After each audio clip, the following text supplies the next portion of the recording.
son maître le fait. Voilà pourquoi nous avons compris que l'obéissance de Christ, l'humilité de Christ a permis que le Père, à cause de ça, puisse le prendre et le lever par la résurrection, lui donner une place de choix là-bas dans le ciel. Il a maintenant un nom au-dessus de tous les noms, il a maintenant un pouvoir au-dessus de tous les esprits, il est maintenant le juge suprême de tous les êtres qui insistent, que ce soit les morts et les vivants. Il donne la vie à qui il veut, il le refuse à qui il veut.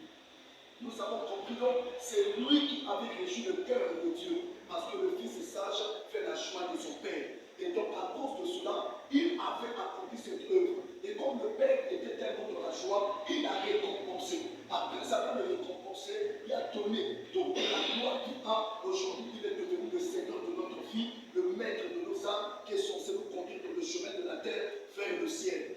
Donc c'est lui qui est censé conduire nos vies afin de quitter la bassesse pour que nous atteignions l'élévation, nous atteignons l'immortalité. Et nous avons compris qu'en ayant accompli cette œuvre d'obéissance à la croix, il avait voulu d'abord le faire pour Israël. Pourquoi pour Israël? Dans le livre de Romains chapitre 11, d'abord dans Romains chapitre 9, on nous dit, commençons à partir du verset 1 jusqu'au verset 10, que c'est à Israël qu'appartenait la loi.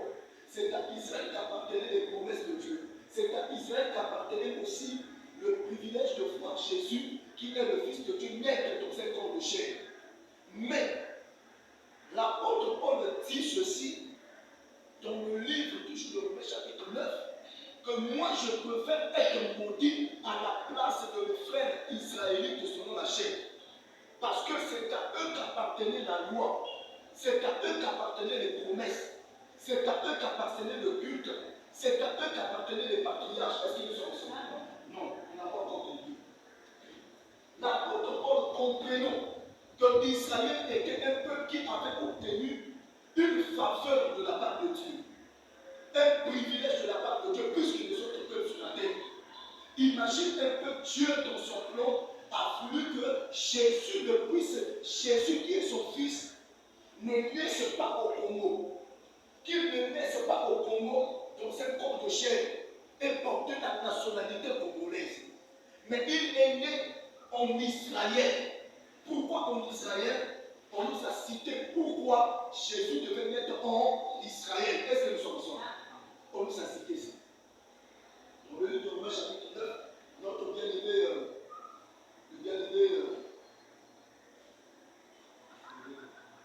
Sylvain propose de faire notre famille ça. Romains chapitre 9, on voit la source, c'est là. C'est à la page de livre. Romains chapitre 9, vous allez lire à partir du verset, commençons à partir du verset 2 jusqu'au verset 10. Soyez un peu rapide parce que nous sommes presque au temps.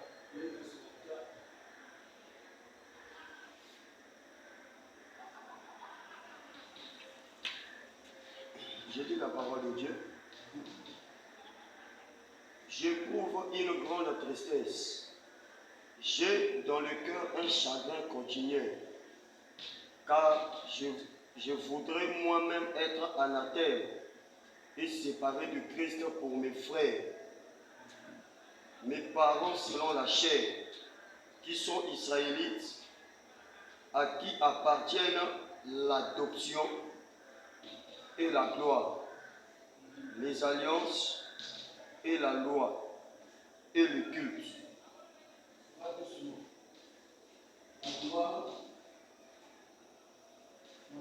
La gloire et les alliances et la loi et le culte.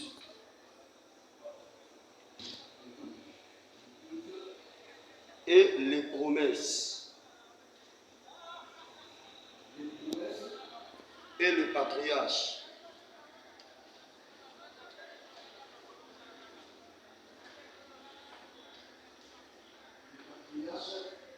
Et de qui est issu selon la chair, le Christ, qui est au-dessus de toutes choses.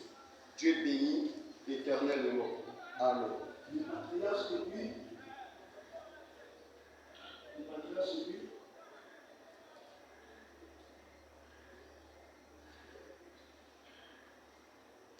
le patriarche et de qui est issu chair, le Christ qui est au-dessus de toutes choses.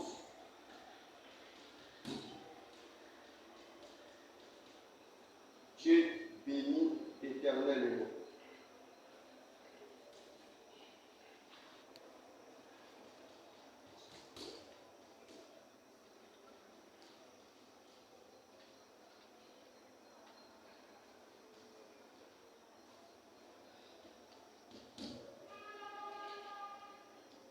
Vous voyez, comme je vous disais, ce qui faisait à ce que Israël puisse avoir le privilège d'être un peuple à qui Dieu a voulu que Jésus-Christ puisse naître selon la chair au milieu de cette nation, parce qu'il n'y avait pas un autre peuple que Dieu avait accordé ce privilège d'être adopté fils de Dieu, des fils de Dieu.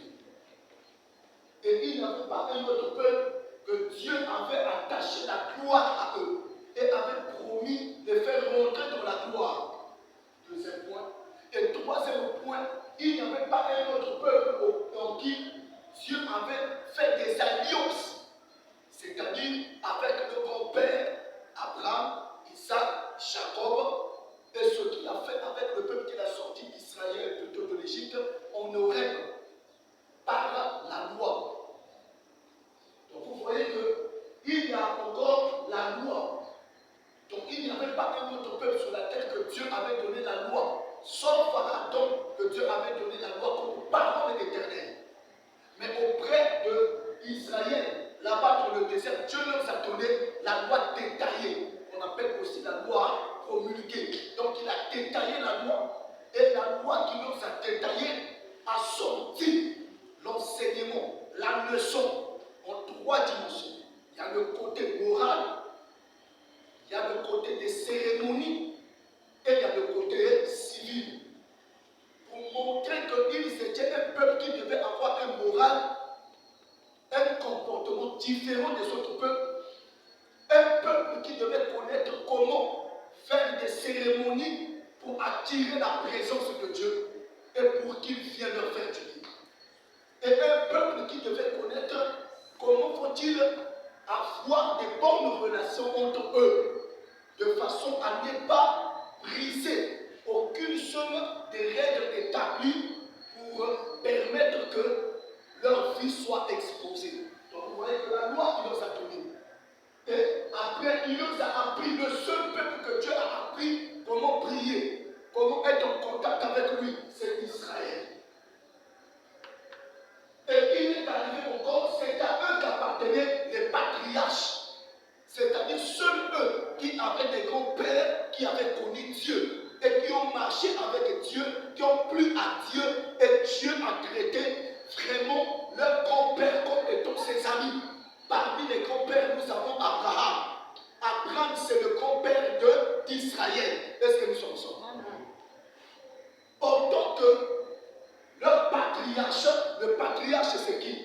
Le patriarche, c'est une personne qui a vécu une vie qui a marqué son époque, qui a marqué sa génération, dont on a pris comme étant un exemple dans lequel tout le monde doit tirer le modèle.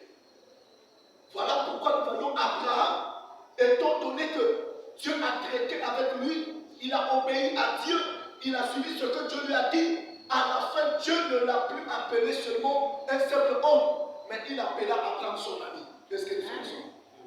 Pourquoi? Parce que Abraham a connu les secrets de Dieu. Et donc c'est lui Abraham que Dieu donc, a placé comme un modèle par lequel il devait tirer un modèle de vie, un modèle d'obéissance, un modèle de soumission, un modèle de prière, un modèle de rendre culte, un modèle comment faut-il partager, un modèle comment faut-il marcher. Ils ne tiraient pas leur modèle ailleurs sauf de leur patriarche Abraham. Abraham aussi a mis au monde d'Isaac. Isaac a suivi le même comportement qu'Abraham. Et Jacob aussi, qui est le fils d'Abraham, a suivi le même comportement que Isaac. Et donc, vous voyez que les patriarches dont on parle, c'est Abraham, Isaac et Jacob. Et donc, ce sont des grands-pères pour Israël qui ont marqué leur époque et leur génération par leur vie et qui a servi de modèle que tous devaient suivre comme un exemple de vie, exemple de comportement, exemple de marche. Et donc, il n'y a pas que ça. Et donc, à cause de tous ces 7 critères-là, de ces 7 privilèges que Israël avait, Dieu avait conclu que Jésus-Christ devait naître sur la terre, mais dans ce pays-là. Est-ce que nous sommes sûrs? Pourquoi? Parce que toutes les conditions étaient réunies pour permettre à Jésus de naître dans ce pays-là. Parce que ce peuple-là était un peuple adopté par Dieu.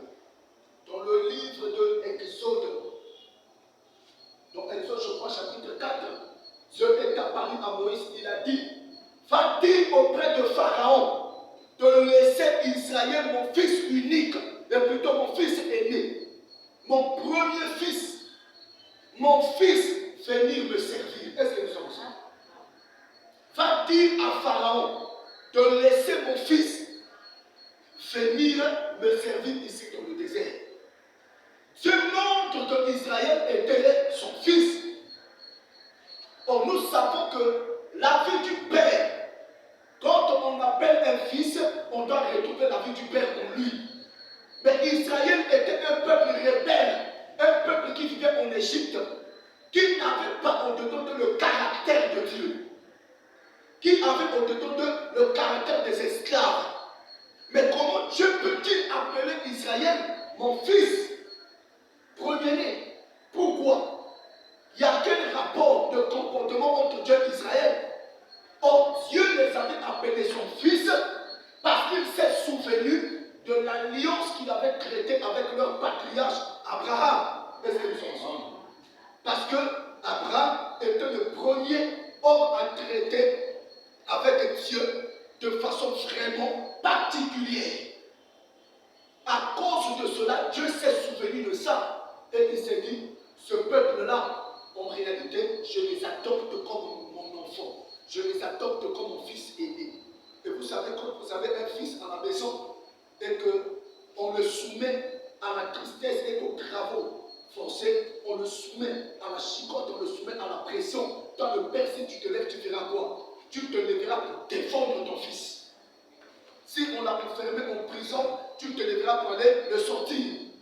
Et donc Dieu est descendu, il a dit à Moïse, va dire à Pharaon de laisser mon fils venir me servir ici. Il s'est révélé comme le Père d'Israël. Est-ce que nous sommes ensemble? Or, jamais un peuple sur la terre que Dieu a appelé mon fils. Voilà pourquoi vous voyez que, donc, si nous voyons, je les avais adoptés. C'est comme toi, tu n'as pas mis au monde, tu es stérile. Il est arrivé que tu as des moyens, tu as l'argent, tu vis bien, tu trouves un faseur qui dort sur les tables de marché, qui vit très mal, qui est tout sale, crasseux, et dans ton cœur tu l'as aimé. Tu veux bien qu'il devienne ton fils. Et si tu veux qu'il soit ton fils, tu feras quoi? Tu le prendras et tu l'amèneras chez les juges. Et tu diras auprès des juges, moi je décide d'adopter cet enfant comme mon fils. Et le tribunal va établir ce qu'on appelle l'attestation de tutelle. L'attestation de tutelle, en réalité au tribunal, c'est en réalité un papier qui te donne l'autorisation de l'adopter comme ton fils et qu'il devient bénéficiaire de tous les droits chez toi. Si tu as l'argent, il devient ton fils, il porte ton nom. Et en ce moment, il devient même héritier de tes biens. Partout, on le reconnaîtra comme ton fils. Parce que tu es parti le prendre et tu l'as adopté, non pas en secret, mais tu es parti voir les autorités. On t'a donné l'autorisation. Est-ce que nous sommes ensemble? Et Dieu, quand il a voulu adopter Israël, comme il n'y a pas un autre Dieu au-dessus de lui, comme il n'y a pas un plus grand que lui, il n'y a pas un autre tribunal que lui-même, il a décidé lui-même que je vais adopter ce peuple-là qui me connaissait seulement par histoire, mais qui ne m'ont jamais vu à l'œuvre. Et donc je les adopte comme mon fils. Et quand tu les adoptes comme son fils, Dieu, l'autorité de Dieu, il le met à la disposition de ces enfants-là, d'Israël, afin de les faire bénéficier de ses bienfaits, de son assistance, de la bonne santé, de la protection, de la défense et tout. Voilà pourquoi vous voyez que Israël, dans le désert, quand on les a sortis de l'esclavage, dans le désert, Dieu les a protégés, Dieu les a nourris, Dieu les a soignés, Dieu les a gardés jusqu'à les conduire dans la terre promise. Parce qu'il les avait adoptés. Ce n'est pas qu'ils ont mérité d'être appelés fils de Dieu. Parce que dans leur cœur, c'était des gens qui vivaient dans le mal. Malgré qu'ils étaient des esclaves et qu'ils portaient le sang des Israélites, le sang de leur grand-père Abraham, mais dans leur comportement, ils marchaient dans le désordre. Mais Dieu n'a pas regardé le désordre de leur saleté. Dieu n'a pas regardé leur mauvais cœur, mais il les a adoptés comme son fils. Est-ce que nous sommes ensemble? Il n'a pas eu honte de les appeler mon fils. Ce n'est pas à cause de leur beauté, ce n'est pas à cause de leur intelligence, mais à cause de ce qu'il s'est souvenu de l'alliance qu'il avait traitée avec Abraham et de son amour qui dépasse toutes choses. Voilà pourquoi il est arrivé au point de les adopter. Et donc vous voyez que ce peuple étant adopté comme fils de Dieu, je les ai donc donnés, je vais donc traité l'alliance avec eux, l'alliance qui veut dire un contrat. Et le contrat là, les lie ensemble. Et dans ce contrat, je les avais imposés et les avais dit, dorénavant, quand vous êtes devenu mon peuple, vous êtes devenu mon fils, vous devez maintenant marcher d'après mes règles, d'après mes conseils. Et mon conseil, je l'ai écrit sur les tables de pierre qu'on appelle la loi. Vous êtes tenus de le respecter et de la mettre en pratique. Si vous la mettez en pratique, regardez les bénédictions qui vont vous accompagner. Israël a dit, oh Seigneur, on le fera tout. Ça c'est dans Exode chapitre 4. On fera tout ce que tu nous as dit et on pratiquera ta parole. Dieu a dit que si vous la mettez en pratique, je ferai de vous un peuple vraiment au-dessus de tous les autres peuples. Je ferai de vous un royaume et des sacrificateurs. Et donc, il traita alliance avec eux. Il leur a donné la loi, et dans cette alliance, il leur a donné la loi à mettre en pratique, et il les a appris comment prier. Et il est arrivé au point de leur donner des promesses que si et seulement si vous faites exactement ce que je vous ai montré, les promesses qu'il leur a données, je vous donnerai la supériorité sur tous les autres peuples. Vos ennemis vous feront la guerre, mais ils ne le porteront jamais. Vous serez toujours la tête et non la queue. Et il a dit, même s'ils viennent par un seul chemin, je les mettrai en fuite par cet autre chemin. Et il a dit, vous serez bénis dans la ville, vous serez bénis dans les champs. Tout ce que vous allez faire vous sera béni. Ce sont des promesses qu'il leur a données. Et parmi toutes les grandes promesses, il s'est allié la promesse qu'il avait faite à Abraham. Il avait dit à Abraham que tu auras un fils, et le fils en question, toutes les nations de la terre seront bénies en lui.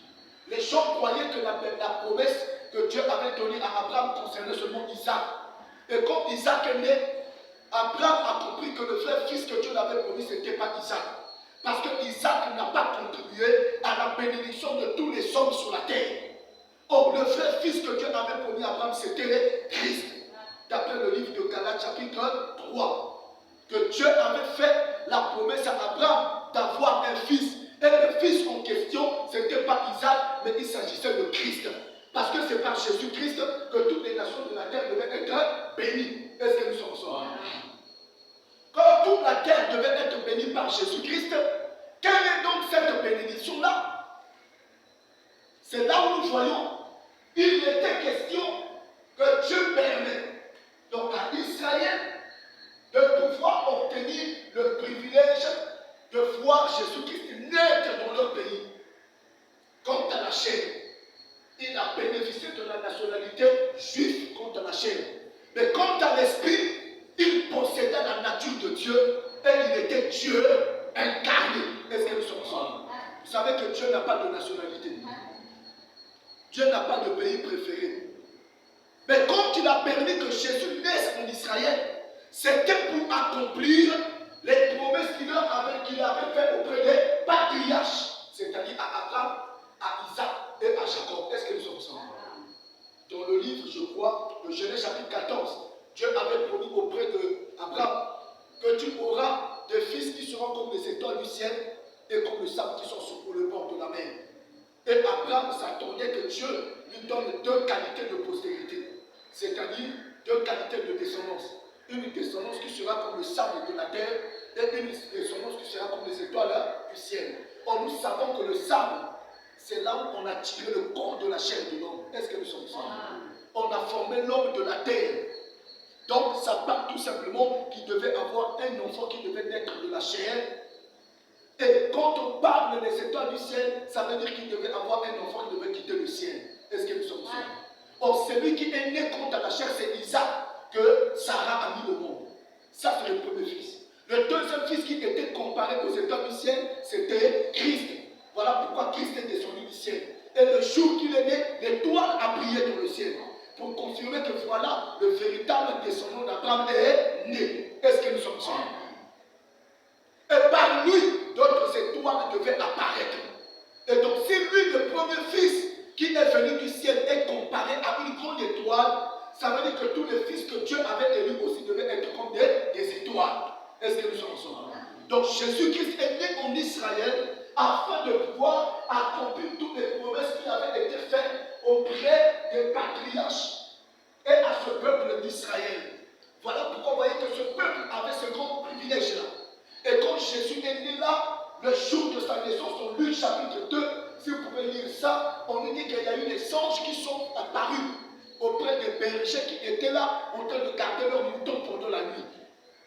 Il leur a dit, nous vous annonçons une bonne nouvelle.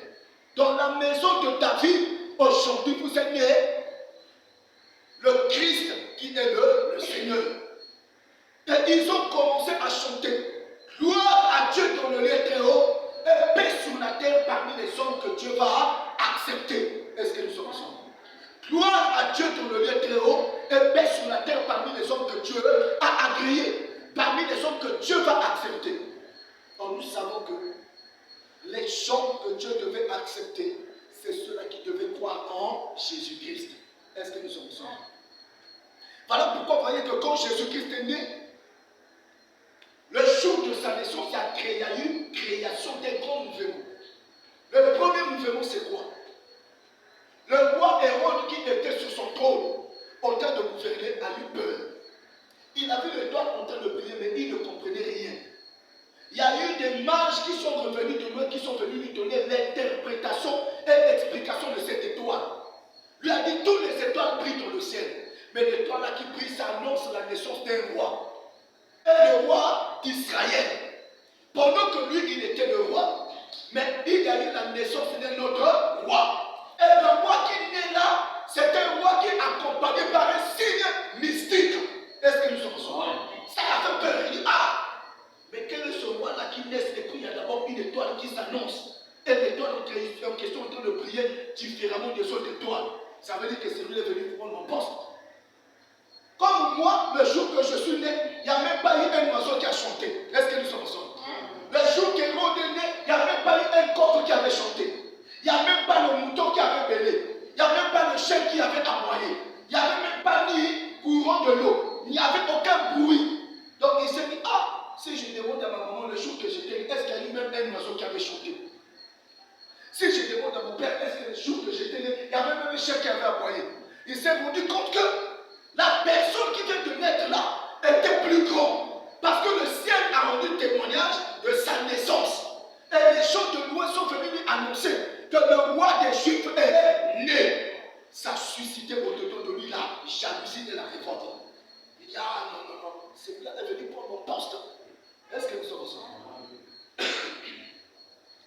Vous savez, quand toi tu règnes, quand tu es dans un poste auquel on te donne du respect, quand tout le monde vraiment te considère et que tu vois, il y a une autre personne qui commence à venir.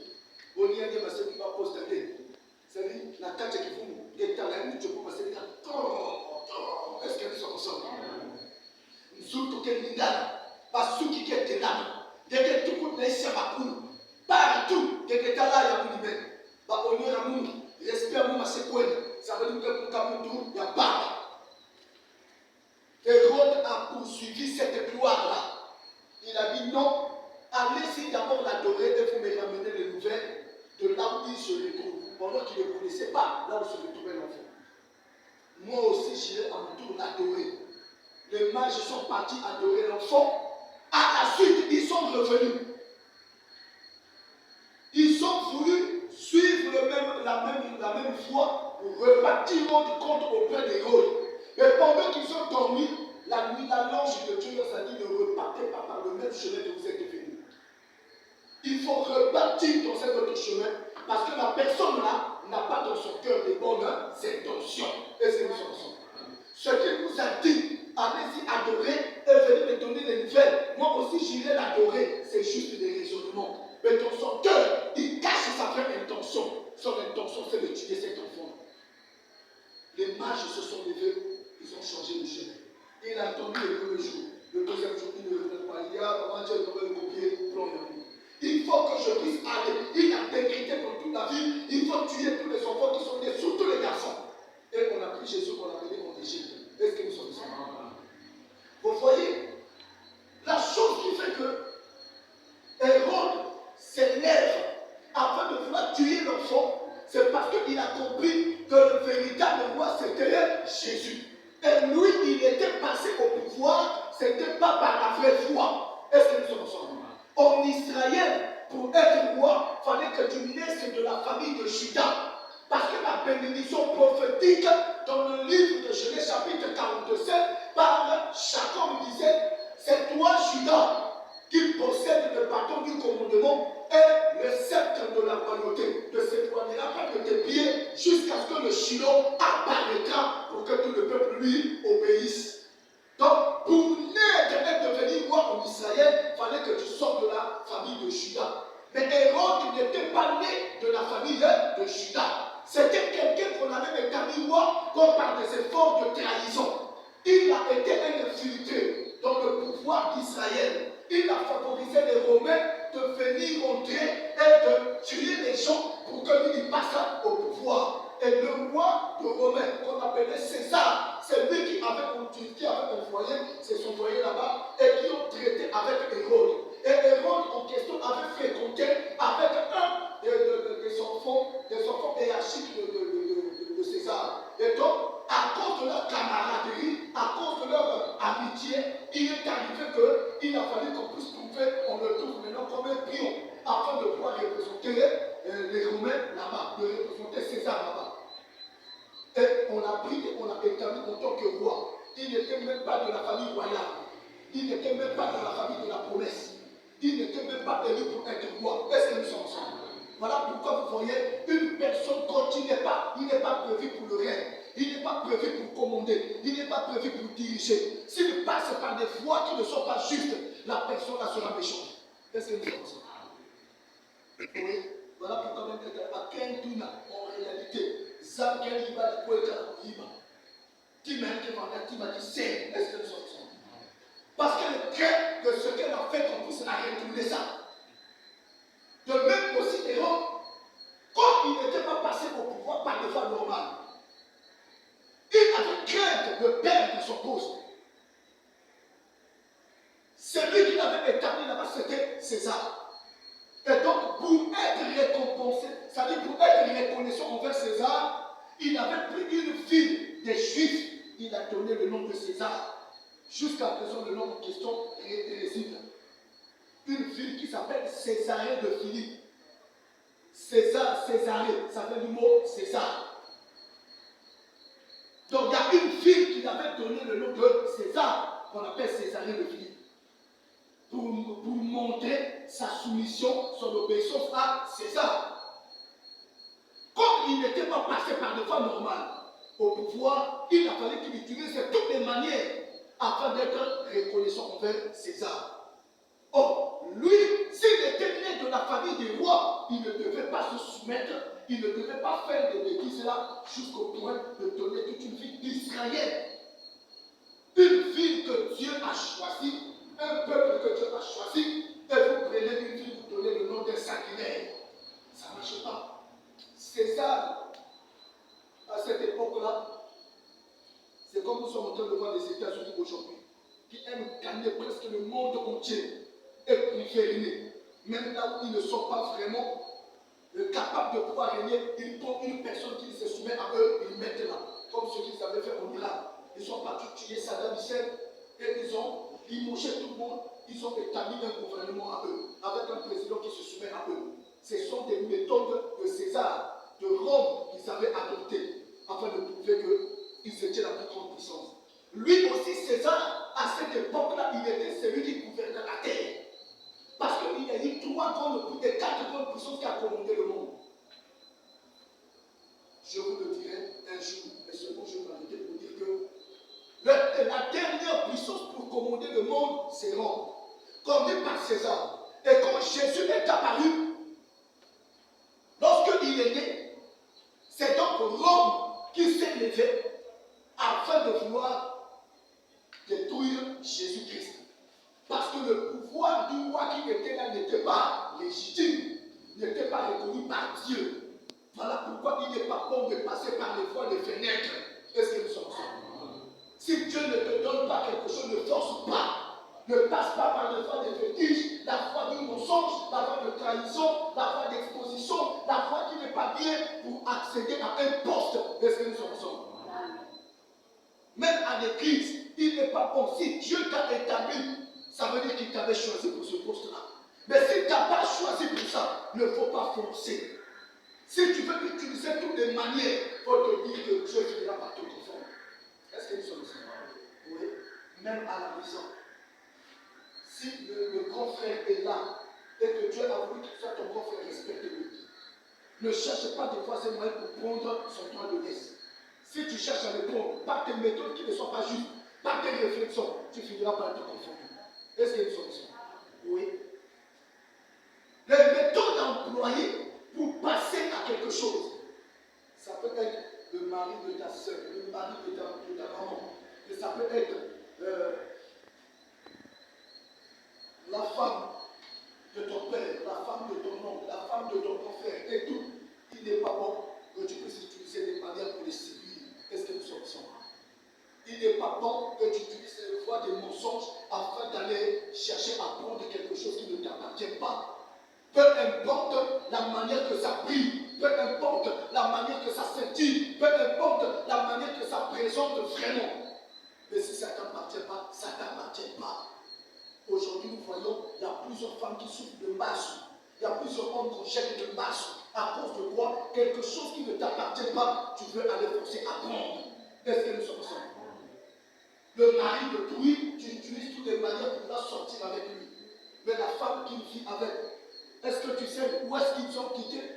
Tu connais quel genre de souffrances qu'ils ont vécues? Des situations qu'ils ont traversées? Et toi, tu crois que c'est toi la poupée maintenant qui apparaît? Mais cette même poupée, c'est celle qui a supporté le monsieur. Est-ce que nous sommes ensemble? Ah, mais oui. Le vrai mari de la femme, c'est celui qui l'a supporté. Parce qu'elle avait des défauts, elle avait des situations, elle avait une mauvaise réputation. Mais le mari l'a lavé, le mari l'a supporté. Elle a fait en ce qu'aujourd'hui elle devait ce qu'elle est. Mais toi, tu es là en train de regarder seulement par convoitise. Elle qui a comportement bien, elle qui est vraiment qui t'offre, elle qui va t'amener. Mais tu sais quel prix qui a été payé. Est-ce que nous sommes ensemble? Les enfants de Touy, tu as mené des mauvaises idées sur eux. Est-ce que nous sommes ensemble? Ne cherchez pas à obtenir quelque chose qui n'est pas pour vous, par des voies et des moyens qui ne sont pas justes. Cherche à ce que tu obtiens ce qui t'appartient par la vraie foi. Car il est dit, personne ne peut obtenir une place d'honneur si cela ne lui a été donné par Dieu. Parce que c'est Dieu qui élève et c'est Dieu qui abaisse. C'est Dieu qui unit et c'est Dieu qui aussi éparpille. Mais on nous dit que toute élévation vient de Dieu. Et toute autorité vient de Dieu. Mais il y a aussi des élévations que les hommes eux-mêmes forcent par leurs méthodes qui ne sont pas justes. Comme lui et Rome, il n'était pas fait pour le pouvoir, mais il a forcé le destin. Est-ce que nous sommes ensemble? Jusqu'au point où il est passé au pouvoir. Mais à la fin de la vie, il s'est levé pour aller tuer le fils de Dieu. On nous dit quoi? Après qu'il s'est levé, il a tué tous les fils. Mais à la fin, on s'est rendu compte qu'il n'avait pas pu mettre la main sur le roi-là. Parce que la main de Dieu ne peut pas autoriser ce que lui, il a élevé, ce que lui, il a établi, que ça soit confondu. Quand Dieu donne quelque chose, il le sécurise. Voilà pourquoi il faut être dans joie si Dieu a prévu quelque chose à te donner et il te le donne au temps convenable. Quand tu te le donnes, on va te dire qu'il va sécuriser ça. N'aie pas peur. Est-ce que nous sommes ensemble? Jésus-Christ est parti dans le désert et plutôt en Égypte. Après, on a tué tous les fils mâles innocents. Si lui qui était le conducteur du peuple avait un cœur dur à l'égard de Jésus depuis sa naissance, maintenant le peuple qu'il conduit, est-ce qu'ils auront un bon cœur à l'égard de leur sauveur? Voilà pourquoi nous voyons que quand Jésus a grandi, le peuple d'Israël, selon Romains chapitre 11, on nous dit ceci. C'est à eux en réalité, premièrement, que Jésus-Christ était apparu. Mais on nous dit que eux à qui Jésus était envoyé, ils ont résisté. Ils l'ont rejeté. À cause de leur raisonnement. Est-ce que nous sommes ensemble? Là où on a lu, on nous dit quoi? Le roi a organisé sa fête. Il a préparé la nourriture. Et le temps de célébrer la fête est arrivé. Il a envoyé ses serviteurs pour aller informer tous les invités. Le temps est arrivé, venez à la fête. Mais chacun d'eux a commencé à s'excuser en donnant des raisonnements, des raisons. Ils ont commencé à donner des raisons, à raisonner. Chacun est parti dans son champ, l'autre est parti dans ses affaires. Et ils ont commencé à sortir des raisons. Car non, moi j'ai acheté mon champ, moi j'ai des affaires, moi j'ai ceci, j'ai mon peu, j'ai cela. Ils ont commencé à donner des excuses afin de ne pas répondre à l'appel qui leur avait été adressé. Le raisonnement, comme je vous avais dit depuis hier, en réalité c'est un danger dans la vie d'une personne. Et quand ils ont donné les raisonnements là, c'était un moyen de cacher leur intention de refuser. Au lieu d'être sincère, de dire, mais vous avez fait la fête, la fête avec vous. Mais ils ont caché leur intention de refus par des raisons. Et nous sommes souvent comme ça des humains. Quand il s'agit même de ne pas venir à l'église, tu vois, il y a des gens qui ne veulent plus l'église.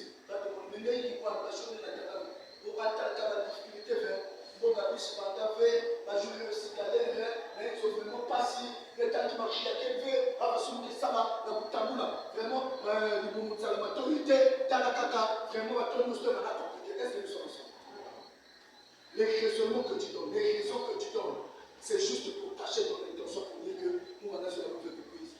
Au lieu d'être clair pour dire que nous avons au lieu de vendre c'est maintenant des raisons qu'on commence à tirer de gauche à droite. Eux aussi, ils ont commencé à donner des raisons pour cacher leurs mauvaises pensées, pour cacher leurs mauvaises intentions, que nous, on ne voulait pas seulement venir à la fête. Au lieu d'être sincère, de dire Seigneur, vraiment, va dire auprès du maître de la fête qu'on ne viendra pas. Ça sera mieux. Parce que la sincérité paye. Auprès de Dieu, il dit, celui qui confesse ses péchés, ou bien qui confesse son mal, obtient miséricorde. Ça veut dire, si tu es sincère dans ton cœur, dans ton langage, dans ta manière de faire, je te prendrai au sérieux.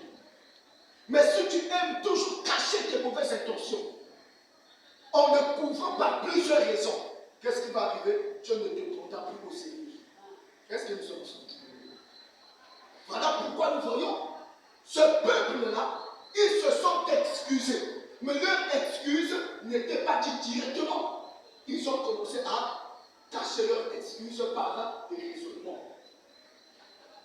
Maintenant, il y a d'autres qui n'ont pas voulu dévoiler leur raisonnement, mais ils ont manifesté la méchanceté. On nous dit qu'il y a d'autres qui ont donné des raisons pour aller dans leur champ, d'autres dans leurs affaires, d'autres sont partis peut-être pour les problèmes de la veillée et tout, mais il y a eu d'autres qui étaient énervés dans le cœur. Ils étaient énervés dans leur cœur, ils ont fait quoi? Ils se sont levés, ils ont commencé à taper les serviteurs que le maître de la fête avait envoyés. Ils ont commencé à les taper, ils ont commencé à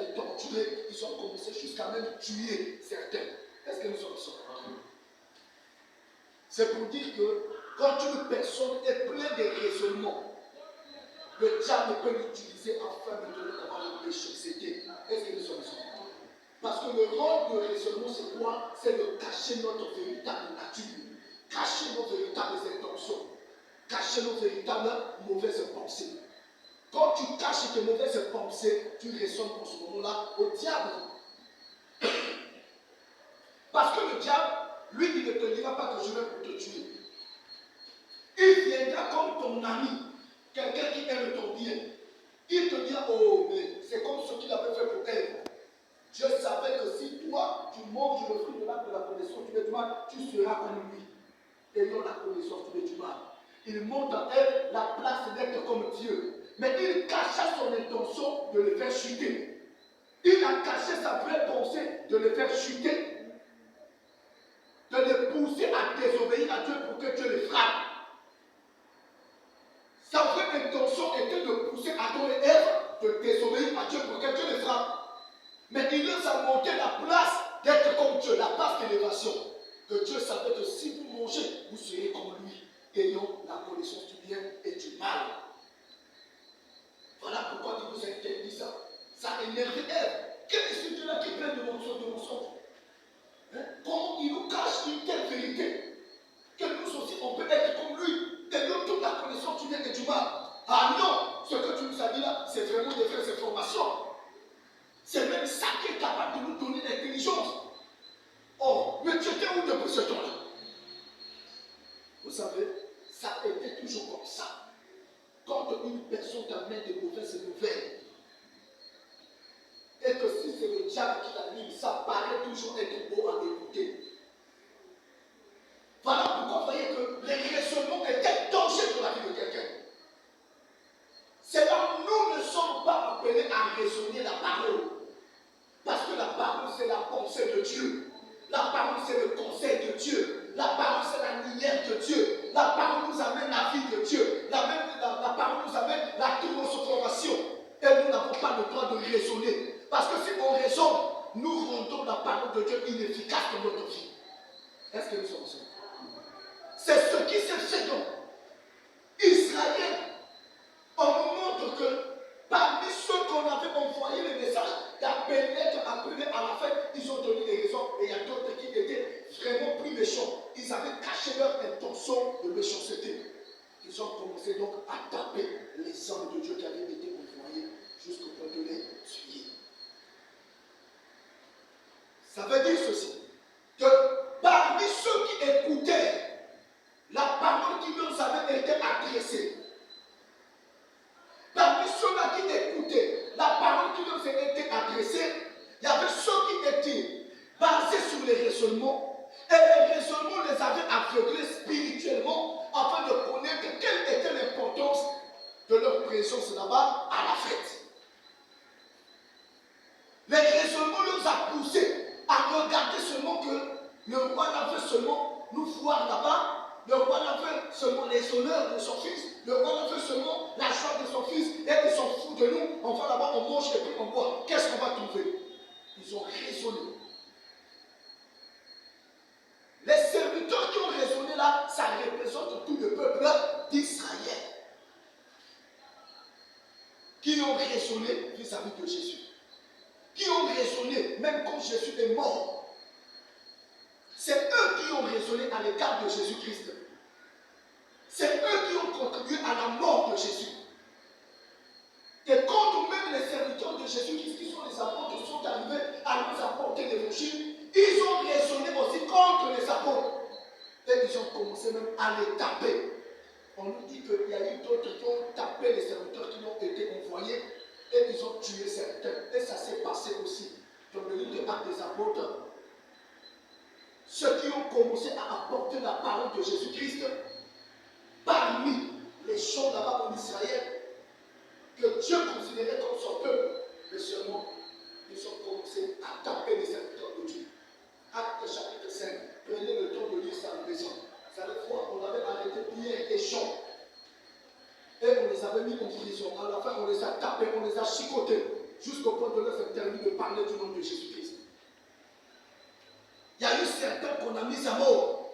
Marc a mis à mort. Et je vous dis que non seulement Marc, il y a eu plusieurs qui ont été mis à mort. Même Paul a été mis à mort. Pierre a été mis à mort. À cause de quoi? À cause de l'évangile de la croix de Jésus-Christ qu'ils étaient en train d'apporter. Vous savez, mes frères, je vais vous dire ceci. Dans le livre de Romains chapitre 11, on dit que Israël,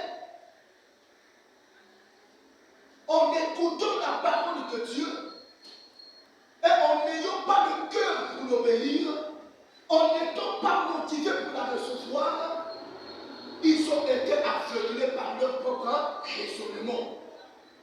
Et cet aveuglement a fait que Dieu leur tourne le dos. Cet aveuglement-là a fait que Dieu ne soit plus favorable envers eux. C'est là où on nous parle d'Israël comme un olivier. On le compare à, par exemple, vous voyez, aujourd'hui, si tu pars en course, tu vas retrouver parfois, il y a un figuier qui a grandi au milieu de la course, mais tu ne connais pas qui l'a planté. Dans une milieu de la course comme ça, on va l'appeler quoi? On l'appellera le figuier sauvage. Si c'est un figuier, on l'appellera figuier sauvage. Si c'est un palmier, on l'appellera palmier sauvage parce qu'on ne connaît pas qui l'a planté. Et ça n'appartient à personne. Si ça produit les fruits, celui qui tombe le premier, il peut aller, il fait ça. Mais quand quelqu'un a planté dans sa parcelle un figuier, ou bien a planté dans sa parcelle un olivier, a planté dans sa parcelle un palmier, a planté dans sa parcelle un bananier, ce n'est plus un arbre sauvage, ça devient maintenant un arbre domestique. Est-ce que nous sommes ça? Est-ce que nous sommes ça? La différence entre un arbre sauvage et l'arbre domestique, c'est que ce qui est domestique est planté par l'homme dans un endroit où il est capable de prendre soin de cela jusqu'à ce que ça produise des fruits. Mais l'arbre sauvage, c'est ce qui grandit dans la bouche quand on peut penser. Est-ce que nous sommes ensemble? Il y a des Tina, maman, sinon on a là pour lui lève tout. Donc, l'arbre sauvage, c'est un arbre qu'on ne connaît pas qui l'a planté. Et qui a grandi dans la bouche sans pourtant qu'on puisse prendre soin de ça. Mais l'arbre domestique, on connaît qui l'a planté. Et on connaît son propriétaire qui prend soin de ça jusqu'à ce que ça produise les fruits. La différence entre l'arbre sauvage et l'arbre domestique, c'est parce qu'on connaît le propriétaire de l'arbre domestique. Et on connaît aussi, lorsqu'il produit les fruits, personne ne peut venir cueillir ça si le propriétaire ne donne pas l'autorisation. Mais l'arbre sauvage a grandi sans pourtant que l'on connaît qu'il a fait grandir. Et quiconque a besoin de fruits, il peut venir cueillir et manger comme il veut. Et personne ne peut lui faire la guerre. Vous voyez? Nous, qui sommes le peuple des nations, qui étaient en dehors d'Israël, qui n'avaient pas l'adoption, qui n'avaient pas été adoptés par Dieu comme ses fils, qui n'avaient pas la gloire, qui n'avaient pas été préparés pour la gloire de Dieu, qui n'avaient pas les alliances avec Dieu, qui n'avaient pas la loi de Dieu, qui n'avaient pas appris le culte de Dieu, qui n'avaient pas appris, qui n'avaient pas reçu les promesses de Dieu, qui n'avaient pas les patriarches. En réalité, nous étions considérés comme un peuple sauvage. Est-ce que nous sommes ça? On était considérés comme un peuple sauvage. On était considéré comme un peuple sauvage, on était considéré comme un arbre sauvage, on était considéré comme un figuier sauvage, on était considéré comme un figuier sauvage, encore un olivier sauvage, on était considéré comme des animaux sauvages. Parce qu'on a grandi sans pourtant que Dieu prend soin de nous comme il a pris soin d'Israël. À Israël, il a donné toutes ces richesses-là. Mais à nous, nous n'avons pas eu cette richesse-là. Voilà pourquoi on nous appelait, nous, un peuple sauvage. Est-ce que nous sommes ensemble? On nous a appelé un peuple sauvage. Mais dans la parabole là où on a lu,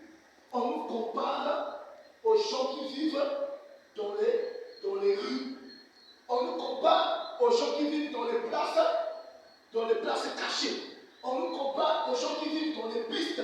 Le Talaba, je dis que cela vous parlez de la Kachaba, Baba Miala, Baba Tina Fiat, côté que ma petite est tellement ma fille la Fiat, je dis que cela vous m'a dit, Baba Soukou, Baba Soukou, la Kachaba, ma petite, Baba Soukou, la Waka, vous suis la diamante la Passika.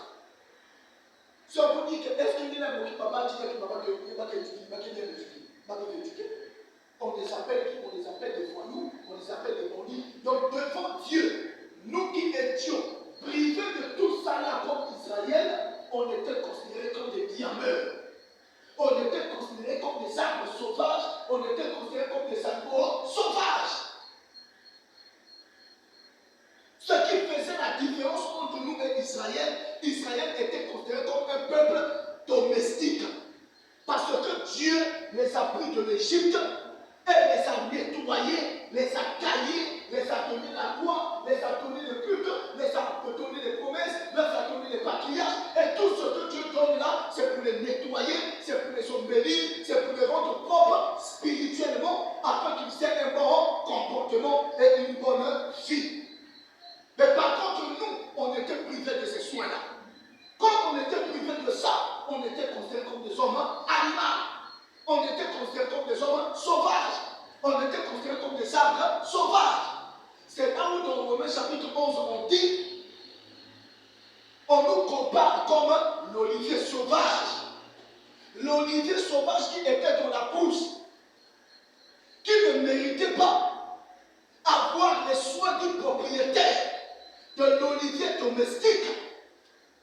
Mais à cause du fait que l'olivier domestique n'a pas produit de fruits envers celui qui l'a planté, à cause du fait que Israël, en tant que le peuple domestique, le peuple que Dieu a donné la loi, le Dieu que Dieu a appris comment prier, le peuple que Dieu a montré comment faut-il le plaire, le peuple que Dieu a traité l'alliance, n'a pas pu obéir à Dieu et produire des bons fruits pour plaire à son cœur.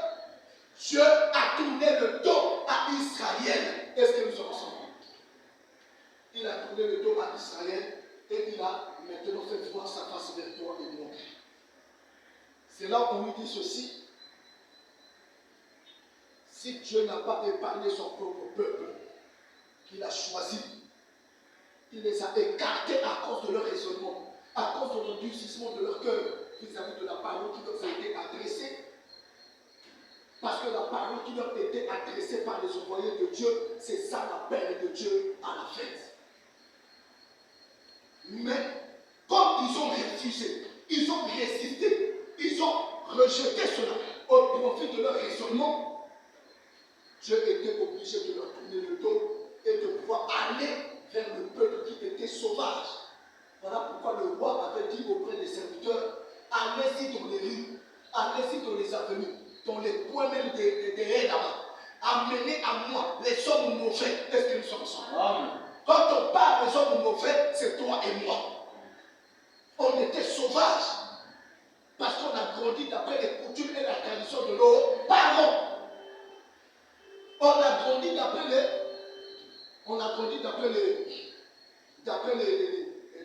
cultures et la tradition de fétiches de nos parents, qui est basé sur le nzobi, qui est basé sur les boketa, qui est basé sur les sirènes, qui est basé sur les fétiches.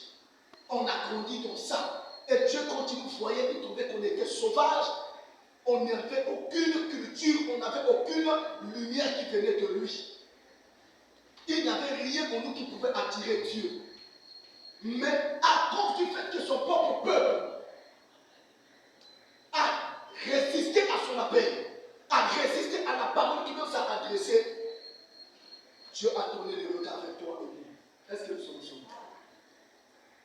Et quand il a tourné les regards, ce n'est pas que dans le ciel, il a ouvert une partie des nuages et il a fait sortir sa tête pour dire, bon, vous me dites qu'Israël maintenant va tourner, mais sur un côté, mais il y a quoi nous? Ce n'est pas comme ça que Dieu a fait. Dieu, en tant qu'esprit, nous visite toujours par ses serviteurs au moyen de la parole. Et quand la parole de Christ nous est adressée, il faut vous dire que ça, c'est la visitation de Dieu. La visitation de Dieu est toujours manifestée au travers de sa parole.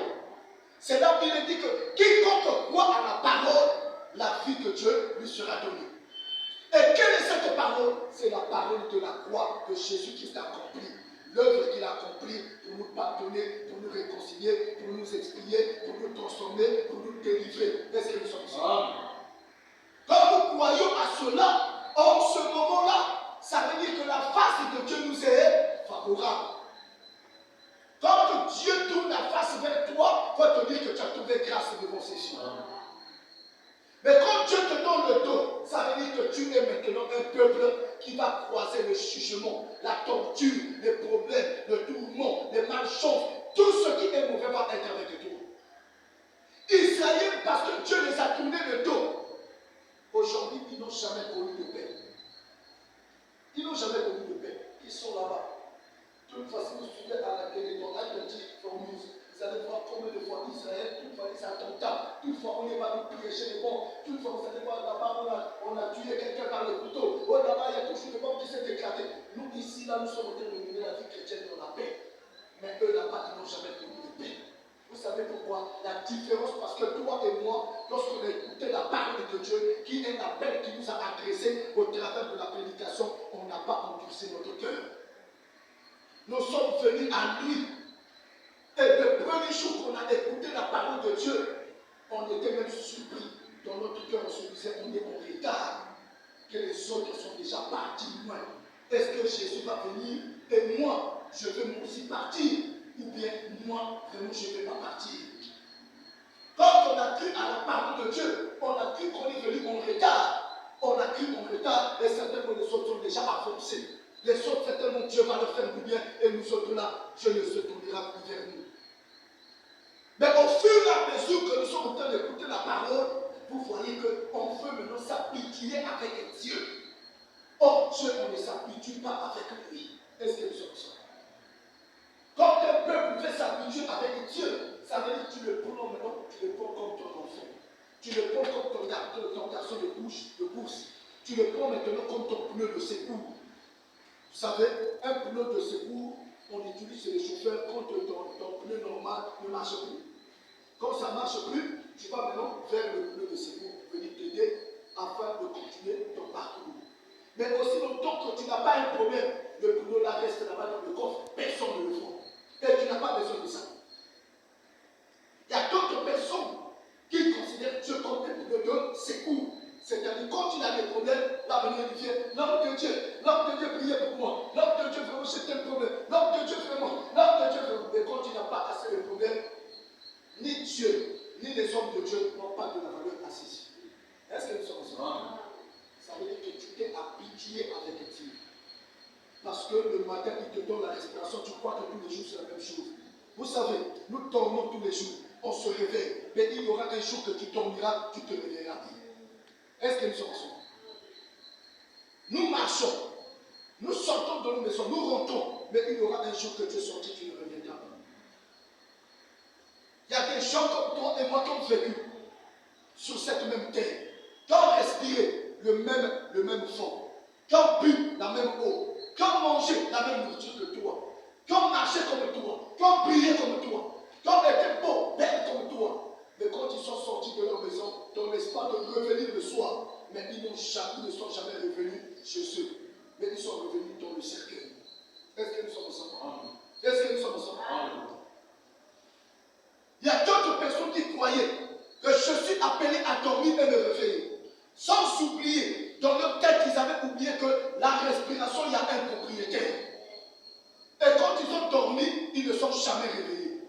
On les a trouvés, ils sont devenus durs comme la pierre. On les a amenés en vie. La parole dit, il n'y a rien de nouveau sous le soleil. Ce qui est arrivé auprès de l'autre peut t'arriver toi aussi. Si parmi mes fois, votre dire qu'il y a aussi sur un béquet.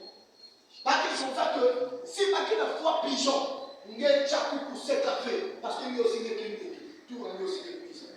Est-ce que nous sommes ensemble? C'est pour dire ceci. Lorsque nous écoutons la parole, nous avons le droit de ne pas être vraiment au-dedans de nous, de personnes qui veulent s'habituer avec Dieu. Quand tu veux t'habituer avec Dieu, Dieu ne peut plus rien faire chez toi. Parce qu'il trouve que tu es déjà au complet. Quand quelqu'un s'habitue avec Dieu, il croit qu'il connaît déjà. Il croit qu'il voit déjà. Il croit déjà qu'il est riche. Il croit déjà qu'il comprend tout. Il croit déjà qu'il connaît tout comme Dieu. Et il n'a plus besoin qu'on enseigne la parole. Il n'a plus besoin qu'il écoute la parole. Il n'a plus besoin de la prière. Il n'a plus besoin d'aide. Il n'a plus besoin de conseils. Et donc, il est digne de mener sa vie comme il veut. Il est digne de décider de faire des choses comme il veut. Or, l'homme qui conduit, ce n'est pas lui-même, emprunte le chemin de la perdition. Voilà pourquoi nous ne devons pas apprendre à nous habituer avec Dieu. Ceux qui se sont habitués avec Dieu ont perdu la foi. Moins de problèmes. Au lieu de courir dans la présence de Dieu et chercher sa face, tu le vois en train de paniquer, pleurer. Nous que c'est la façon. Nous que c'est la façon. Là, il dit, l'état de l'homme est surtout marqué. Elle me garde là. Elle me combat sur moi. La tâche. Elle me se compte à bouler que ma forme. Est-ce que nous sommes ensemble? Pour les hommes, l'état de pantalon est loin. Parfois, il y a parfois, il y a pasuka. Dans la gomme, il me commande. Dans la talon, dans la biata. Il y a des masses comme tabou. Donc, il m'a même procédé. L'état de ma qui est dans le cas de la quoi. Il est l'état de la bipotalamès. Est-ce que nous sommes ensemble? Parce que le problème lui dépasse.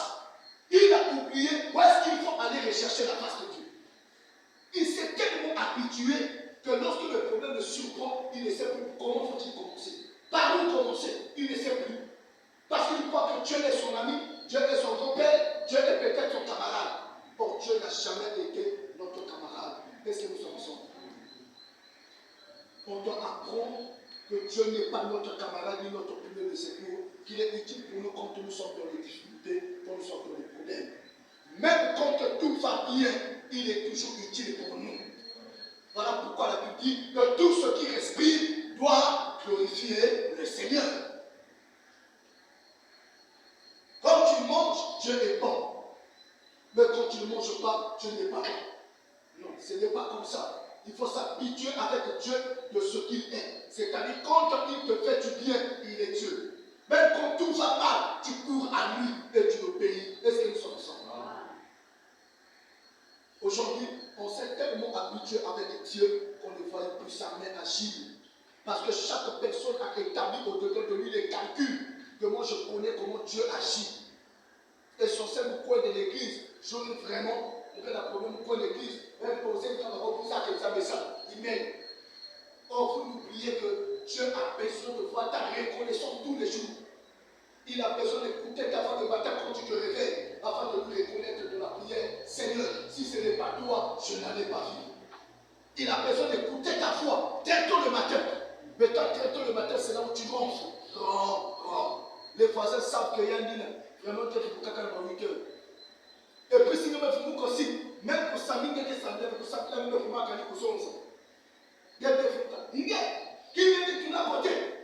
Il y a des phases de tout l'à côté. Est-ce que nous sommes ensemble? Prière, nous sommes comme un discours. Et puis, si nous sommes passés une chose, nous sommes passés à nous sommes la prière pour les petits bonzami, mais pas que ça va calmer la coupe de l'État. Prière de l'Économie. N'y a pas de quoi vous avez tout les d'accord, bien.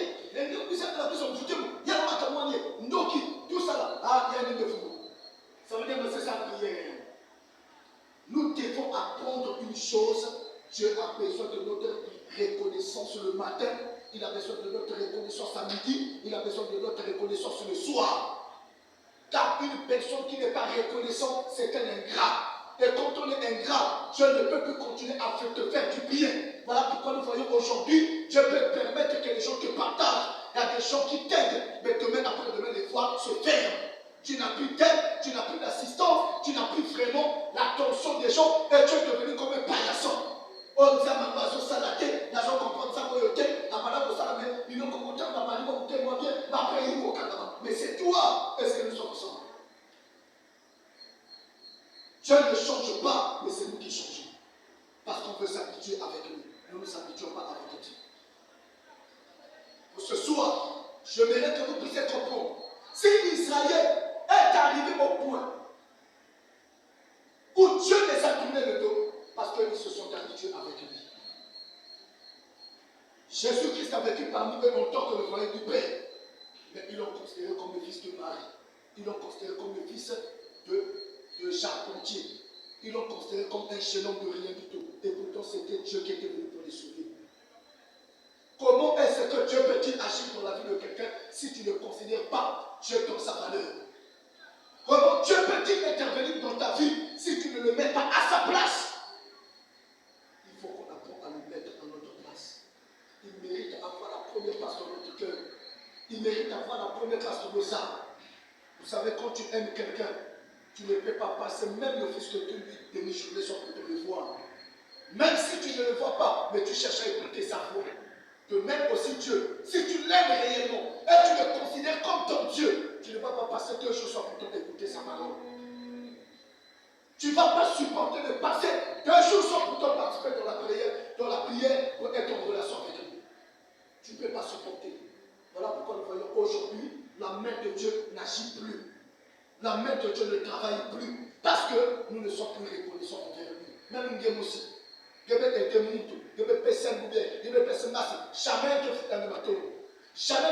merci. Est-ce que nous devons continuer tout ça bien? Jamais. De même aussi Dieu, quand tu nous fais du bien, il a besoin de nos remerciements. Il a besoin de notre reconnaissance. Afin qu'il continue à faire encore dans nos vies. Nous sommes surpris. Hier il a fait et aujourd'hui il a bloqué. Parce que nous sommes ingrats, nous sommes irreconnaissants. À cause de cela, il bloque les femmes. Et nous nous mettons à pleurer. Bien aimé, revenons à lui. Est-ce que nous sommes ensemble? Revenons à Dieu. Ne nous habituons plus avec nous. Tournons-nous nos cœurs et demandons à Dieu d'intervenir dans nos cœurs et dans nos vies. S'il avait tourné le dos à Israël, mais qu'il nous fait connaître sa face. Parce qu'il a tourné le dos à Israël pour nous faire connaître sa face, pour que nous bénéficions de ses soins.